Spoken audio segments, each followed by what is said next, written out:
4 മണി പലഹാരം ഉണ്ടാക്കാം. ഏത്തപ്പഴം എന്നിട്ട് തേങ്ങ ചിരണ്ടി എടുത്തിട്ടുണ്ട്, ശർക്കര പാനിയാക്കി എടുത്തിട്ടുണ്ട്. ഇനി അരിപ്പൊടിയും കൂടെ ചേർത്ത് നമുക്ക് നല്ലൊരു സ്നാക്സ് ഇത് വെച്ച് തയ്യാറാക്കാം. ഒഴിച്ചു കൊടുക്കാം.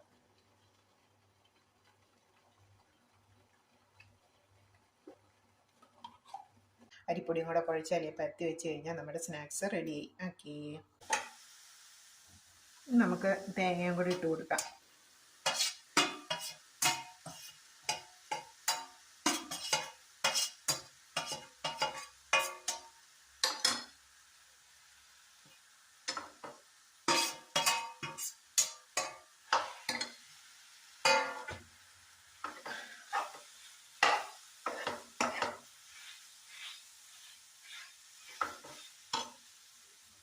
നമുക്ക് ശർക്കര പാനി അരിച്ച് വെച്ചിരിക്കണമാണ്, അതും കൂടെ ഒഴിച്ചു കൊടുക്കാം.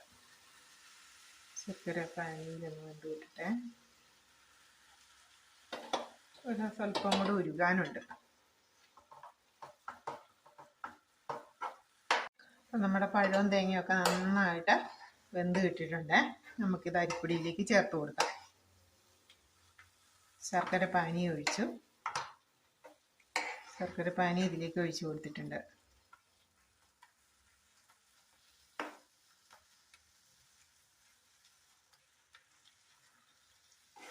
നമുക്ക് അരിപ്പൊടിയിലേക്ക് ചേർത്ത് കൊടുക്കാം. ഓക്കെ കൂട്ടുകാരെ,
ഹായ് കൂട്ടുകാരെ, നമ്മുടെ സ്നാക്സ് റെഡിയായി. നമുക്ക് എടുത്ത് കഴിക്കാം. ഓക്കേ.